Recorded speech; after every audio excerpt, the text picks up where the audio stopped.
Well, hello again. Welcome to our study. The needle's eye. Matthew chapter 19 and verse 24 is where we get our text. So what's a needle's eye? Where is it? What do you do there? The needle's eye. Matthew 19 and 24. The text reads this way. It is easier for a camel to go through the eye of a needle than for a rich man to enter the kingdom of God. That's the text, King James. Well, let us examine a city gate which has the needle's eye. You see, city walls have several large gates of iron and are always two-levied. In Isaiah 45 and 1, we find these words, I will open before him the two-levied gates. When we read of Samson taking the doors of the gate, it means he unhinged both leaves. We find that in Judges chapter 16. And Samson arose at midnight and took the doors of the gates of the city and the two posts and went away with them. The gates are closed at sunset and not opened until sunrise. This is the case of all eastern wall cities. When once the gates were shut, they would not be opened except to admit a great official who might be on an errand of importance.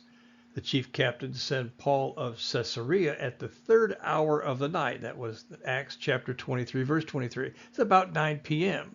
A wise precaution because no one could possibly pursue them until the gates were open at about 6 in the next morning.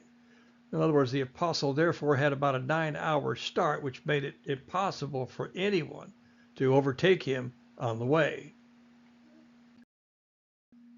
When any person comes back and wants to be admitted or allowed to leave the city by night, a small door fixed and the larger one is open. This smaller door was called the needle's eye.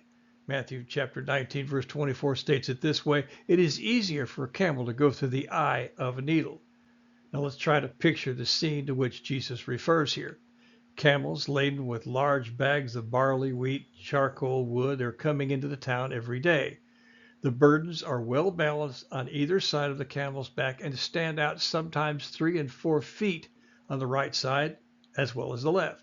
You can see therefore that a camel needs a wide gate to admit him with great burden. Every traveler in the East knows from experience what it means to meet a camel coming along a street which is only just wide enough for the beast to pass through. You cannot stand against the wall. Your only possible way to do is to stoop down very low and allow the camel to pass by, the burden then being above you. Hence, the meaning of the Lord's words was easily understood by his hearers. A camel with its burden can enter the needle's eye.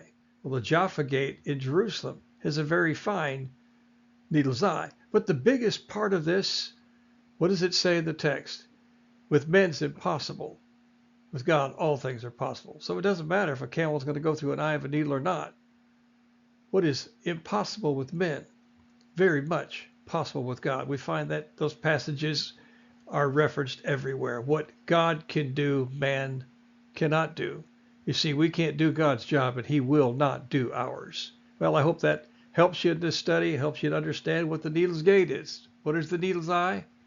The wide spade. That's all it is. Are there camels? Lots of them. So until we meet again, be safe, be blessed. We'll see you on the next one.